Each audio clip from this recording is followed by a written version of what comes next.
Hello दोस्तों, स्वागत है आपका विस्तृति एजुकेशन के यूट्यूब चैनल पर। अब तक हमने लाइब्रेरियन थर्ड ग्रेड भर्ती के मोस्ट इम्पॉर्टेंट क्वेश्चन सॉल्व किए हैं, जो कि हमारी प्लेलिस्ट में सारे वीडियोस ऐड हैं। तो अगर आपने वीडियोस नहीं देखे हैं तो जाकर आप देख सकते हैं प्लेलिस्ट में जाकर। और आज हम सॉल्व करेंगे प्रीवियस ईयर के पेपर।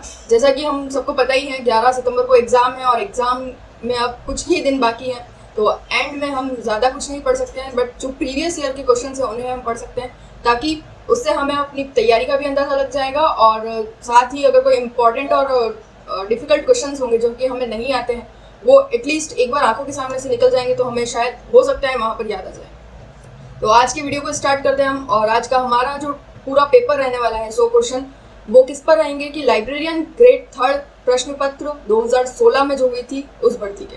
तो स्टार्ट करते हैं हमारे वीडियो का आज का पहला क्वेश्चन। सूचना फिजिकल प्रौद्योगिकी में से भी अधिक शक्तिशाली है और यह एक ऐसा अदृश्य लिंक है जो कि समाज को एक साथ एक सूत्र में बांधे हुए है। इस कथन में से किसने उद्धृत किया था? इस कथन को निम्न में से किसने उद्धृत किया, किसने दिया था ये कथन?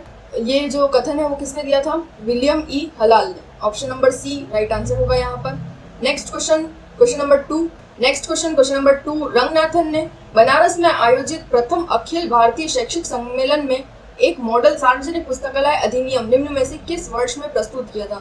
यहाँ पर में नहीं, ने होगा। रंगनाथन ने बनारस में एक आयोजित हुआ था कौन सा प्रथम अखिल भारतीय शैक्षिक सम्मेलन, और इसमें इन्होंने एक मॉडल सार्वजनिक पुस्तकालय अधिनियम पेश किया था। और ये कब, कौन सी ईयर में हुआ था? तो फर्स्ट ऑल इंडिया भारतीय शैक्षिक सम्मेलन कब हुआ था? तो ये हुआ था 1930 में। यहाँ पर option number B right answer. Next question number 3। राजकीय हरिश्चंद्र सार्वजनिक जिला पुस्तकालय, राजकीय सुमेर सार्वजनिक मंडल पुस्तकालय, राजकीय सरस्वती मंडल पुस्तकालय और राजकीय महाराजा सार्वजनिक मंडल पुस्तकालय को यह जहाँ स्थान पर है उनके अनुसार जमाना है। तो सबसे पहले तो हमें पूछा है हरिश्चंद्र सार्वजनिक जिला पुस्तकालय, तो ये कहाँ पर है? ये है हमारा झालावाड़ में, झालावाड़ जिले में। या ये जो थर्ड क्वेश्चन है ये हमारा राजस्थान की जो लाइब्रेरी है उस पर आधारित है। तो यहाँ पर कुछ 4-5 क्वेश्चन राजस्थान की लाइब्रेरी से रिलेटेड भी आएंगे और ये टॉपिक भी है। नेक्स्ट, जो दूसरी लाइब्रेरी हमारी राजकीय सुमेर सार्वजनिक मंडल पुस्तकालय, तो सुमेर लाइब्रेरी कहाँ पर है? ये है जोधपुर में। तो यहाँ पर कौन सा जिला आएगा? जोधपुर। और नेक्स्ट थर्ड नंबर पर है राजकीय सरस्वती मंडल पुस्तकालय, तो सरस्वती लाइब्रेरी कहाँ पर है? ये है उदयपुर में, उदयपुर जिले में। और फोर्थ लाइब्रेरी हमें पूछी है राजकीय महाराजा सार्वजनिक मंडल पुस्तकालय, और महाराजा लाइब्रेरी कहाँ पर है? याद करने का तरीका, तो महाराजा लाइब्रेरी है जयपुर में। इजी है। Harishchandra library Jhalawar, Sumer library Jodhpur, Saraswati library Udaipur और महाराजा लाइब्रेरी कहाँ पर? जयपुर। तो यहाँ पर ऑप्शन कौन सा हो जाएगा? सी बिल्कुल राइट हो जाएगा, झालावाड़, जोधपुर, उदयपुर और जयपुर। Next question number 4। देश की किस पंचवर्षीय योजना में विश्वविद्यालय अनुदान आयोग द्वारा शैक्षिक पुस्तकालयों में अपने अनुसंधान करने में व्यस्त वैज्ञानिक के समय को बचाने के लिए रिप्रोग्राफी सेवाएं प्रदान करने का प्रावधान किया गया है? कौन सी पंचवर्षीय योजना में? पहले अभी जो हमारे चलते हैं नीति आयोग द्वारा पहले हमारे यहाँ पर होता था योजना आयोग, अब तो वर्तमान में नीति आयोग है योजना आयोग के स्थान पर। और योजना आयोग पहले चलाता था 5 ईयर प्लान, 5 वर्षीय योजनाएं। तो कौन सी पंचवर्षीय योजना में रिप्रोग्राफी सेवाएं प्रदान करने का प्रावधान किया गया था? किसमें किया गया था? ये 6ठी पंचवर्षीय योजना में किया गया था। ऑप्शन नंबर डी बिल्कुल right answer. Next question number 5। किस आयोग ने यह सिफारिश की कि विश्वविद्यालय का लाइब्रेरियन किसी भी मामले में एक प्रोफेसर से कम नहीं है, उसे प्रोफेसर की तरह रैंक, स्केल, पद तथा सेवा आदि दी जानी चाहिए? ये किस आयोग का प्रावधान था कि जो भी लाइब्रेरियन होगा वो किसी प्रोफेसर से कम नहीं होगा, उन्हें जो वेतन भत्ते, स्केल, रैंक, पद, सेवाएं आदि जो भी दी जाएगी वो सब किसके अनुरूप दी जाएगी? अनुकूल दी जाएगी, प्रोफेसर के अनुकूल। तो यहाँ पर राइट आंसर कौन सा होगा? कौन सा आयोग कहता है ये? तो यूजीसी, विश्वविद्यालय अनुदान आयोग। कब बना है ये? 1953 में। तो ऑप्शन नंबर डी बिल्कुल right answer. Next question number 6। INB का अभिप्राय है, INB की फुल फॉर्म क्या है? तो INB की फुल फॉर्म है Indian national bibliography, Indian national bibliography. Option number C right answer. Next question number 7। 1900 में बगीचा पुस्तकालय, गार्डन लाइब्रेरी जयपुर को निम्न में से किसके द्वारा स्थापित किया गया था? तो यहाँ पर जयपुर के जो राजा हैं उनके नाम हैं मिर्जा राजा राम सिंह, राय बहादुर ईशान, सवाई जय सिंह या फिर सवाई प्रताप सिंह, किनके द्वारा 1900 में बगीचा पुस्तकालय या गार्डन लाइब्रेरी बनवाई गई थी। अब यहाँ पर राजस्थान हिस्ट्री और लाइब्रेरियन दोनों के ही क्वेश्चन इंक्लूड है देखा जाए तो, लेकिन ये जो क्वेश्चन है ये पर्टिकुलर किसका होगा, राजस्थान की जो लाइब्रेरी है उनसे रिलेटेड। तो यहाँ पर राइट आंसर है राय बहादुर ईशान द्वारा, ऑप्शन नंबर बी बिल्कुल right answer. Next question, question number 8, उस लाइब्रेरियन का नाम बताइए जो निःशुल्क पुस्तकों को एक दरवाजे से दूसरे दरवाजे तक पुस्तक सेवा प्रदान करने के लिए प्रसिद्ध थे और इस कार्य के पुस्तकों का इंतजाम अपने निजी संसाधनों से हासिल करते थे। तो यहाँ पर 4 ऑप्शन है, सर मिर्जा इस्माइल, राय बहादुर ईशान और अजीत सिंह या फिर मास्टर मोतीलाल सिंह भी। तो ऐसे मास्टर या ऐसे लाइब्रेरियन जिन्होंने निःशुल्क में पुस्तकें एक दरवाजे से दूसरे दरवाजे पर भेजी और साथ ही अपना जो प्राइवेट फंड था इनका खुद का पर्सनल पैसा इन्होंने इसमें लगाया था। तो यहाँ पर राइट आंसर होगा option number C, master Motilal Singhvi. Sir यहाँ पर राय बहादुर ईशान ने हमने अभी पहले देखा ही था, 1900 में इन्होंने कौन सी बगीचा लाइब्रेरी या गार्डन लाइब्रेरी बनाई थी। नेक्स्ट क्वेश्चन, क्वेश्चन नंबर 9, पुस्तकालय विज्ञान के 5वें पंचसूत्र के अनुसार पुस्तकालय एक वर्धनशील क्या है? पुस्तकालय ऑर्गेनिज्म जीव है, ऑर्गेनाइजेशन संगठन है, इंस्टीट्यूशन संस्थान है या फिर सेंटर केंद्र है। ये एक ऑर्गेनिज्म है, जीव है, यानी कि यहाँ पर नई नई पुस्तकें ऐड होती जाती है और जो पुरानी पुस्तकें हैं उनको बाहर निकाला जाता है। तो इनमें से इसका जो राइट आंसर बिल्कुल एक्यूरेट राइट आंसर होगा वो क्या होगा कि ये एक ऑर्गेनिज्म है, इसमें एक जीव है, ऑप्शन नंबर ए बिल्कुल right answer. Next question, question number 10, भारतीय पुस्तकालय संघ ILA द्वारा जारी ILA बुलेटिन जिसका प्रकाशन journal of Indian library association के रूप में किया जाता है की आवृत्ति निर्दिष्ट कीजिए। ये जो ILA द्वारा एक बुलेटिन आता है, जारी किया जाता है ILA बुलेटिन जिसका प्रकाशन journal of Indian library association करता है, तो इसका आवृत्ति क्या है? ये मासिक रूप से आता है, वार्षिक आता है, द्विमासिक या फिर त्रैमासिक? तो ये आता है त्रैमासिक, option number B right answer. अब इसमें एक ही क्वेश्चन में 3 तरह के क्वेश्चन बन सकते हैं। ILA बुलेटिन कौन जारी करता है? तो ये करता है ILA, भारतीय पुस्तकालय संघ, और इसका प्रकाशन कौन करता है? तो वो करता है journal of Indian library association. और इसकी आवृत्ति या फिर ये महीने, 2 महीने में, 3 महीने में या वार्षिक रूप से 6 महीने में ऐसे निकलता है, तो इसकी जो आवृत्ति होगी वो क्या होगी? त्रैमासिक। नेक्स्ट क्वेश्चन, क्वेश्चन नंबर 11, ग्रंथाना एक आधिकारिक सरकारी प्रकाशन है। तो ग्रंथाना एक आधिकारिक सरकारी प्रकाशन है, तो यहाँ पर ये जो प्रकाशन है इसका प्रकाशक कौन है? ये है RRR, राजा राम मोहन राय पुस्तकालय प्रतिष्ठान, जो कि कहाँ पर है? कोलकाता में, option number D right answer. Next question, question number 12,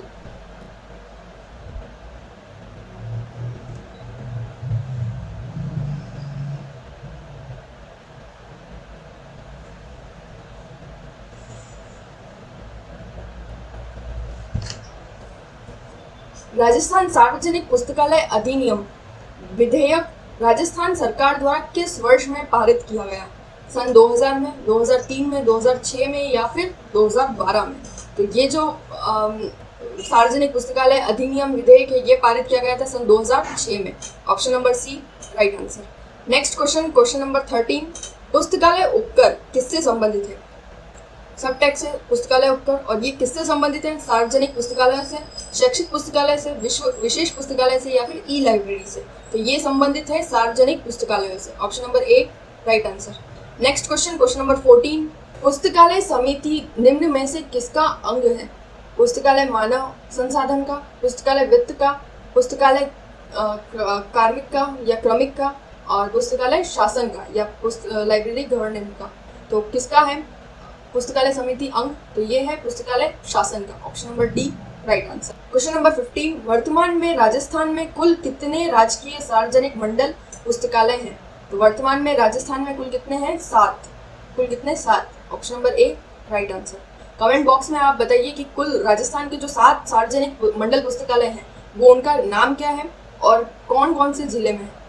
next question, question number 16, वर्तमान में राजस्थान के राजकीय सार्वजनिक पुस्तकालय किस भाग के अधीन संचालित है? तो राजस्थान की जो राजकीय और सार्वजनिक पुस्तकालय वो किस भाग के अधीन या किस विभाग के अधीन आते हैं?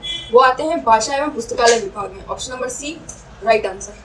नेक्स्ट क्वेश्चन, क्वेश्चन नंबर 17, सन 1972 में यूनेस्को द्वारा मानविकी और सार्वजनिक विज्ञान के क्षेत्र में कंप्यूटरीकृत सूचना पुनर्प्राप्ति योजना के परीक्षण बाबत निम्न में से कौन सा परीक्षण किया गया था? ऑप्शन नंबर ए पुस्तकालय एवं सूचना पुनर्प्राप्ति प्रणाली, सामाजिक और मानव विज्ञान के लिए, सामाजिक और मानव विज्ञान के लिए डेटा रिट्रीवल प्रणाली DAR जिसकी शॉर्ट फॉर्म है।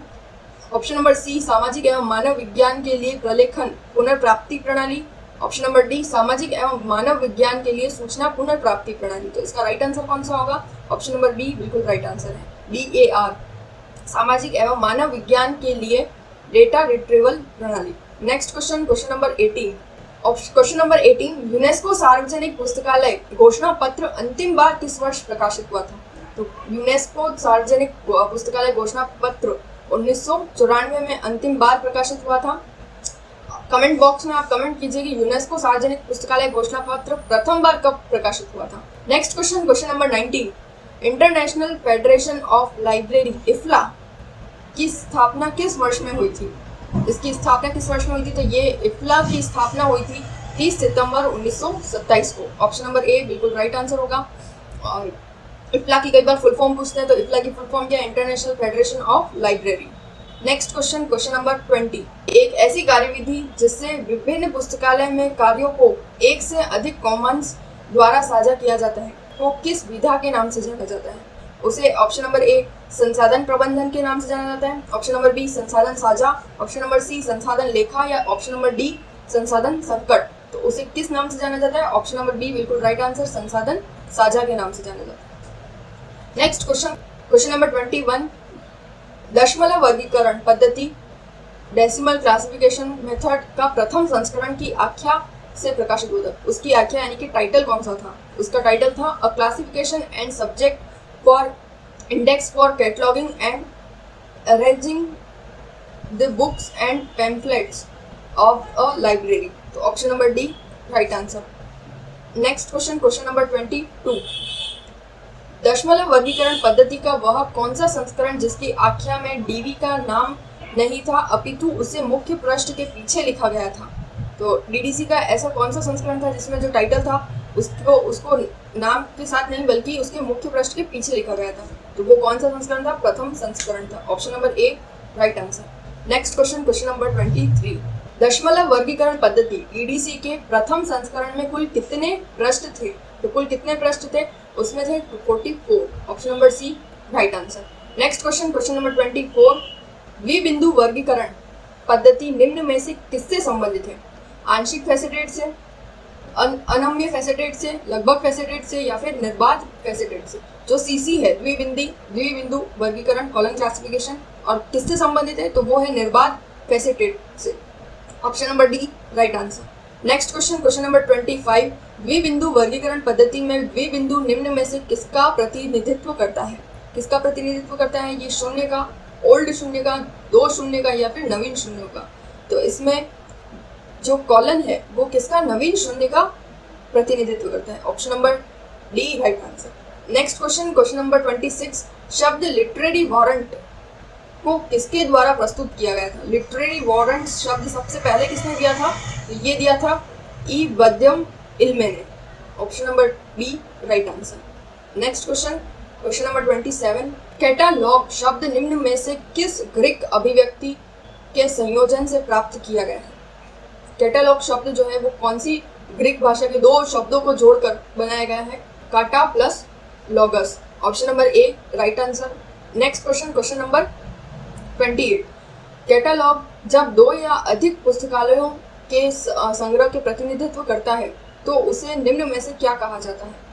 जब कैटलॉग दो या दो से अधिक पुस्तकालयों के बीच एक ही कैटलॉग होता है तो उसे किस नाम से या किस शेड्यूल या कौन सी सूची के नाम से जाना जाता है? वर्गीकृत सूची, संघ सूची, शब्दकोशी सूची, या फिर विषय सूची? तो उसे कहा जाता है संघ सूची। Option number B right answer. Next question, question number 29। वर्गीकृत सूची संहिता।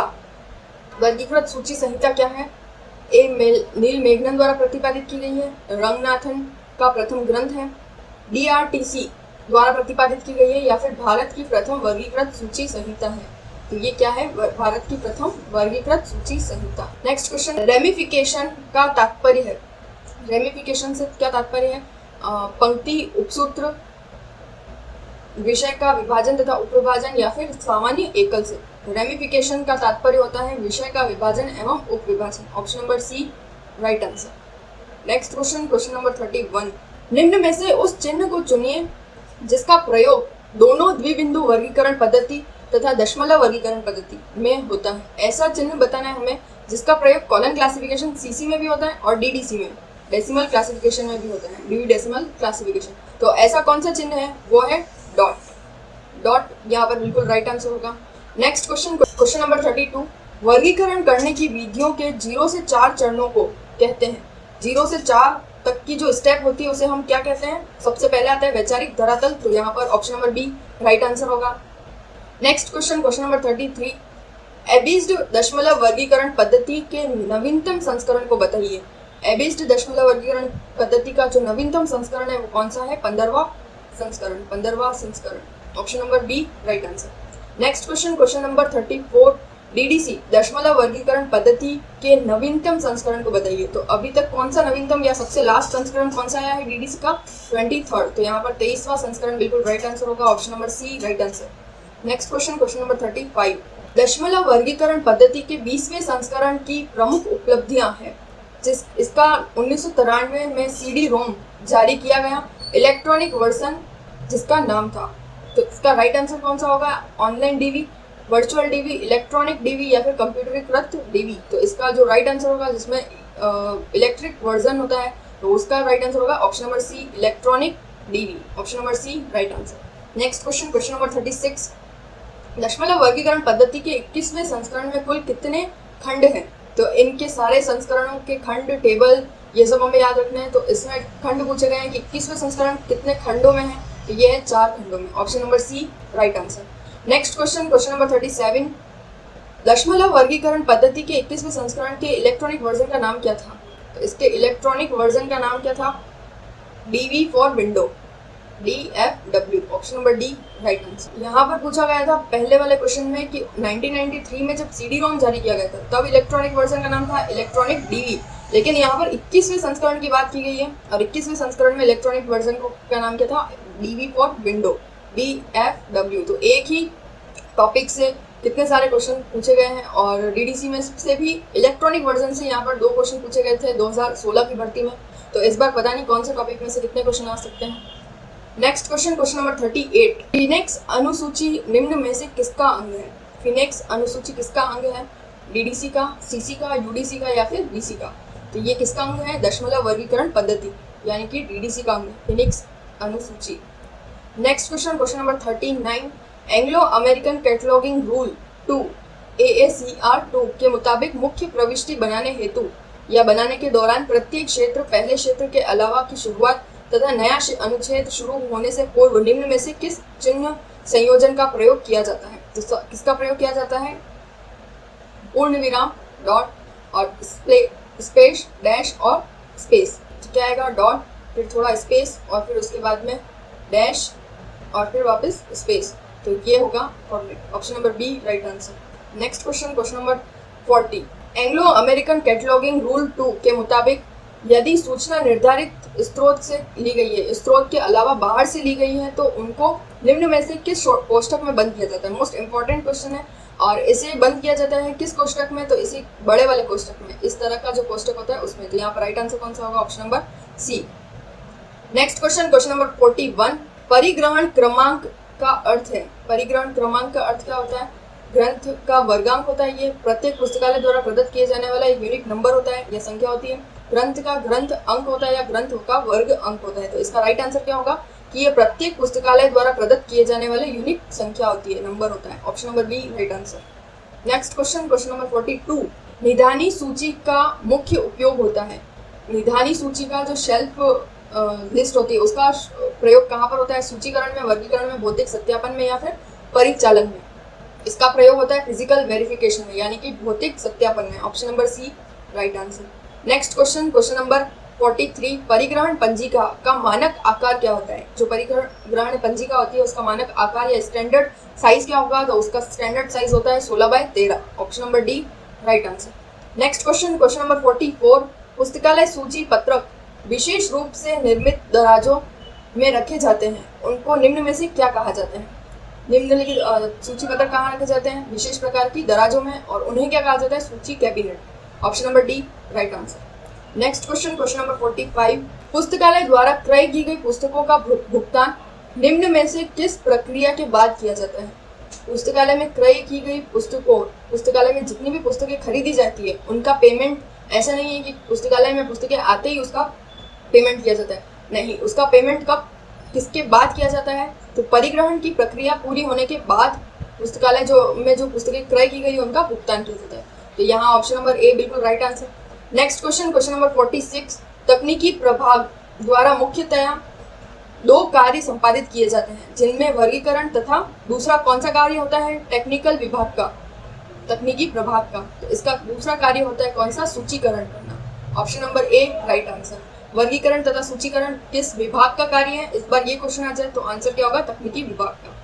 नेक्स्ट क्वेश्चन, क्वेश्चन नंबर 47, उपयोक्ता यानी कि पाठक द्वारा पुस्तक लौटाने पर उसे पुस्तक जमा कर कार्ड्स लौटा दिए जाते हैं, और इस प्रक्रिया को निम्न में से क्या कहा जाता है? सूचीकरण करना, होल्डिंग, आगम, डिस्चार्जिंग या फिर निर्गम, चार्जिंग। तो जब लौटाने के बाद जो जमा कर कार्ड होता है वो वापस पुस्तक का किसको लौटा दिया जाता है? तो पाठक द्वारा लाइब्रेरियन को। तो उसे क्या कहा जाता है? आगम, discharging. Option number C right answer. Next question, question number 48, पुस्तकालय में प्रवेश पर पाठकों के निजी सामान को निम्न में से किस में रखा जाता है? जितने भी सार्वजनिक पुस्तकालय होते हैं या फिर प्राइवेट लाइब्रेरी, तो उसमें हम अंदर प्रवेश करने से पहले हमारा जो बैग वगैरह होते हैं, जो निजी सामान होते हैं, उसे हम एक अलमारी पर या फिर किसी काउंटर पर, टेबल पर रखते हैं। तो उस टेबल या उस काउंटर को क्या कहते हैं? संपत्ति counter. Option number B right answer, संपत्ति counter. Next question, question number 49, पाठकों द्वारा अलमारियों में किताबों को गलत निधानी में रख दिया जाता है, उसे पुनः उसी निधानी में रखने की प्रक्रिया को किस नाम से जाना जाता है? इसे कहा जाता है निधानी परिशोधन, shelf rectification. Option number C right answer. Next question, question number 50, पुरानी, अनुपयोगी तथा शायद ही कभी भी इस्तेमाल नहीं की गई पुस्तकों के प्रत्याहरण की प्रक्रिया को क्या कहते हैं?